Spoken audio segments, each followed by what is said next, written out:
नमस्कार दोस्तों, आप सभी को सेना दिवस की हार्दिक शुभकामनाएं। मैं दीपिका शर्मा आप सभी का स्वागत करती हूं आपके अपने चैनल भारत डेली न्यूज पे। आज हम 15 जनवरी दिन हो चुका है शुक्रवार 2021 की सभी ताज़ा खबरों पर नजर डालेंगे, जिसमें हम जानेंगे सबसे कम उम्र की ऑर्गन डोनर बनी यह बच्ची। एचपी शिमला मार्च में करवाएगा पीजीआई परीक्षाएं, इनको नहीं लगेगा कोरोना का टीका। सरकार ने टीकाकरण में सावधानी बरतने के उपाय बताए। PMKVY 15 जनवरी से शुरू होगा तीसरा चरण। इसके साथ साथ राष्ट्रीय मनोरंजन, खेल, मौसम, सभी समाचारों पर विस्तार से नजर डालते हैं। तो चलिए शुरू करते हैं आज की बड़ी खबरें। आज शाम से थम जाएगा प्रचार, प्रत्याशियों ने झोंकी पूरी ताकत। हिमाचल प्रदेश में पंचायती राज संस्थाओं के चुनाव को लेकर शुक्रवार शाम 4 बजे से प्रचार का शोर थम जाएगा। प्रत्याशियों ने वोटरों को अपने पक्ष में करने के लिए एड़ी चोटी का जोर लगा दिया। मतदान 17, 19 और 21 जनवरी को तीनों चरणों में सुबह 8 बजे से 4 बजे तक होगा। इसके बाद 1 घंटे तक कोरोना संक्रमितों और होम क्वारंटीन वोटरों को मतदान का मौका दिया जाएगा। चुनाव आयोग ने कोरोना संक्रमण को रोकने के लिए खास दिशा निर्देश जारी किए हैं। इसके दायरे में ही मतदान होगा। मतदान के बाद वोटों की गिनती होगी और उसी दिन नतीजे भी घोषित कर दिए जाएंगे। हिमाचल में स्कूल खोलने की तैयारी, आज कैबिनेट बैठक में फैसला लेगी सरकार। हिमाचल प्रदेश में 27 जनवरी से स्कूल खोलने की तैयारी की जा रही है। इसी पर शुक्रवार को मुख्यमंत्री जयराम ठाकुर की अध्यक्षता में होने वाली कैबिनेट की बैठक में फैसला लिया जाएगा। बैठक में शिक्षा विभाग को इस बाबत प्रस्ताव लेकर आ जाएगा और प्रस्ताव के तहत प्रदेश में ग्रीष्मकालीन स्कूलों में 10वीं और 12वीं कक्षा की नियमित पढ़ाई शुरू करने की योजना है और बैठक में गैर बोर्ड कक्षाओं की वार्षिक परीक्षाओं का भी फैसला होने के आसार है। हिमाचल में आज से मिलना शुरू होगा मौसम का सटीक पूर्वानुमान। हिमाचल प्रदेश में शुक्रवार से मौसम का सटीक पूर्वानुमान मिलना शुरू हो जाएगा। शिमला से सटे कुफरी के प्रदेश में पहले ड्वेपर वेदर रडार का शुक्रवार को नई दिल्ली से केंद्रीय मंत्री डॉक्टर हर्षवर्धन वर्चुअल माध्यम से शुभारंभ करेंगे। कार्यक्रम में मुख्यमंत्री जयराम ठाकुर बतौर विशेष अतिथि मौजूद रहेंगे। अभी तक पटियाला के रडार से ही प्रदेश में मौसम का पूर्वानुमान तय होता था। प्रदेश में ही सुविधा मिलने से मौसम विज्ञान केंद्र शिमला को बड़ी मदद मिलेगी। मौसम विज्ञान केंद्र शिमला के निदेशक डॉक्टर मनमोहन सिंह ने बताया कि इंटीग्रेटेड हिमालय प्रोजेक्ट के तहत यह रडार स्थापित किया गया है। हिमाचल पहुंची कोविशील्ड वैक्सीन, पहले 41,000 लोगों को लगेगा टीका। एक और पॉजिटिव मरीज की मौत, 67 नए मामले। गुरुवार को प्रदेश में कोरोना के 67 नए मामले आए। हमीरपुर में 9, कांगड़ा में 11, सोलन में 10, चंबा में, शिमला में 6, सिरमौर में 9, ऊना में 6, मंडी में 6, चंबा में 4 और बिलासपुर में 2 और किन्नौर में 3 नए मामले और कुल्लू में 1 नया मामला आया है। एचपी शिमला मार्च में करवाएगा पीजी परीक्षाएं, जाने फॉर्म भरने की अंतिम तिथि। कोर्स की सेमेस्टर परीक्षा मार्च में करवाएगा और इसके लिए परीक्षा फॉर्म भरने की 8 फरवरी अंतिम तिथि है।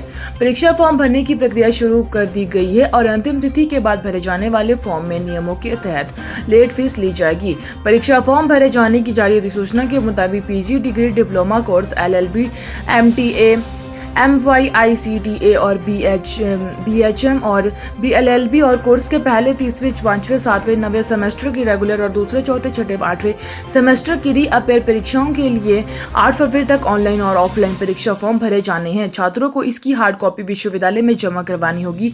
रेगुलर BL और BHM के अलावा इग्डोन के छात्रों के फॉर्म विभागाध्यक्ष और निर्देशक के वेरिफिकेशन के बाद ही स्वीकार में लिए जाएंगे। हिमाचल के तत्तापानी में श्रद्धालुओं ने लगाई आस्था की डुबकी, देखी तस्वीरें। हिमाचल प्रदेश के मंडी जिले के करसोग उपमंडल के तहत धार्मिक तीर्थ और पर्यटन स्थल तत्तापानी में लोहड़ी और मकर संक्रांति का पर्व सादगी से मनाया गया। कोरोना वायरस के चलते प्रशासन ने मेले का आयोजन नहीं किया, लेकिन सूक्ष्म रूप से परंपराओं को निर्वहन कर श्रद्धालुओं ने आस्था की डुबकी लगाई। सुबह ही श्रद्धालु गर्म पानी के चश्मों में नहाने उमड़ गए और इसी दौरान श्रद्धालु ने तुलादान भी करवाया। मंडी के सांसद रामस्वरूप शर्मा ने भी अपनी उपस्थिति दर्ज करवाई। राष्ट्रीय समाचार, CDS रावत ने दी वीर जवानों को श्रद्धांजलि, राष्ट्रपति कोविंद और PM मोदी ने सेना को सलाम। भारतीय सेना आज अपना 73वां स्वतंत्रता दिवस स्थापना दिवस मना रही है और इस मौके पर राष्ट्रपति रामनाथ कोविंद, प्रधानमंत्री नरेंद्र मोदी और chief of defence staff CDS general Vipin Rawat ने वीर जवानों के नाम अपना संदेश दिया। राष्ट्रपति रामनाथ कोविंद ने ट्वीट किया, सेना दिवस और भारतीय सेना के बहादुर पुरुषों और महिलाओं को बधाई और हम इन बहादुरों को याद करते हैं जिन्होंने राष्ट्र की सेवा में सर्वोच्च बलिदान दिया। भारत साहसी और प्रतिबद्ध सैनिकों और उनके परिवारों के लिए हमेशा आभारी रहेगा। बच्चों और गर्भवती महिलाओं को नहीं लगेगा कोरोना का टीका, सरकार ने टीकाकरण में सावधानी बरतने के उपाय बताए।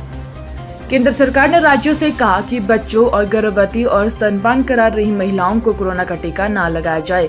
इसके साथ ही वैक्सीन में बदलाव की इजाजत नहीं होगी। स्वास्थ्य मंत्रालय ने गुरुवार को राज्यों को आवश्यक दिशा निर्देश जारी किए और इसमें कहा कि वैक्सीन के आपात इस्तेमाल की अनुमति 18 साल से अधिक कम उम्र के लोगों के लिए ही दी गई है और बच्चों को कतई इसका टीका न लगाया जाए। आज से बदल जाएगी आपके फोन की कॉलर ट्यून। अमिताभ बच्चन नहीं, अब जसलीन भल्ला जासी मानी वॉइस ओवर आर्टिस्ट की आवाज होगी। भारत की पहली स्वदेशी मशीन पिस्टल ASMI तैयार आतंकवाद रोधी ऑपरेशन के दमदार हथियार होगी साबित। कृषि कानूनों पर जारी घमासान का निकलेगा समाधान। किसान और सरकार के बीच आज नवे दौर की बातचीत, जाने क्या है उम्मीद। कृषि कानूनों के खिलाफ में दिल्ली की सीमाओं पर पिछले करीब 50 दिनों से किसानों का हल्ला बोल जारी है। सुप्रीम कोर्ट की ओर से समिति गठित करने के बाद किसान अपनी मांगों पर अड़े हैं, वहीं प्रदर्शन जारी रखे हुए हैं। हालांकि तीनों कृषि कानूनों का जारी घमासान के बीच आज एक बार फिर सरकार और किसानों के बीच बातचीत होगी। आज दोपहर 12 बजे विज्ञान भवन में किसानों सरकारों के बीच नवे दौर की वार्ता होगी। हालांकि किसान नेताओं को उम्मीद नहीं कि बातचीत में कोई समाधान निकलेगा। वहीं केंद्रीय कृषि मंत्री नरेंद्र सिंह तोमर को उम्मीद है कि चर्चा सकारात्मक होगी। सबसे कम उम्र की ऑर्गन डोनर बनी 20 माह की घनिष्ठा, अंगदान कर बचाई 5 लोगों की जान। जी हां, दिल्ली के रोहिणी इलाके की रहने वाली 20 महीने की घनिष्ठा ने गंगाराम अस्पताल में दम तोड़ दिया, लेकिन जाते जाते वह अपने अंगदान कर 5 लोगों की जान बचा गई। घनिष्ठा ने मौत के बाद भी समाज के लिए एक मिसाल कायम कर दी और सबसे कम उम्र की कैडेवर डोनर बन गई। वाकई ये बहुत गर्व की बात है हमारे देश के लिए। जिस उम्र में बच्चे खिलौने से खिला करते, उस उम्र में इस बच्चे की सोच वाकई देश के लिए मिसाल कायम कर गई। 10वीं और 12वीं की बोर्ड एग्जाम 2021 जारी हो सकती है 100 प्रश्न पत्र, क्वेश्चन बैंक और इसी से सेट होंगे पेपर। महामारी का सबसे बड़ा अधिक असर बच्चों की पढ़ाई पर पड़ा है। ऑनलाइन कक्षाओं का संचालन होने के बाद अब इसकी बड़ी चुनौती परीक्षाएं आयोजित करवाना ही है। छोटी कक्षाओं का मामला तो ठीक है, लेकिन 10वीं 12वीं की बोर्ड परीक्षाएं चुनौती है। बहरहाल ताजा खबर यह है कि शिक्षा मंत्रालय से जुड़ी संसदीय समिति ने 10वीं 12वीं के लिए सरकार से कुछ अहम सिफारिशें भेजी है और इसके लिए सबसे अहम राहत देने वाला बिंदु यह है कि छात्रों के लिए 100 सवालों का वाली एक प्रश्न बैंक यानी क्वेश्चन बैंक जारी किए जाए और प्रश्न पत्र में इन्हीं में से ही तैयार किए जाएं। यदि सरकार यह कदम उठाती है तो वाकई यह राहत बड़ा स्टेप होगा बच्चों के लिए। प्रधानमंत्री कौशल विकास योजना PMKVY 15 जनवरी से देश के सभी राज्यों में शुरू होगा इसका तीसरा चरण।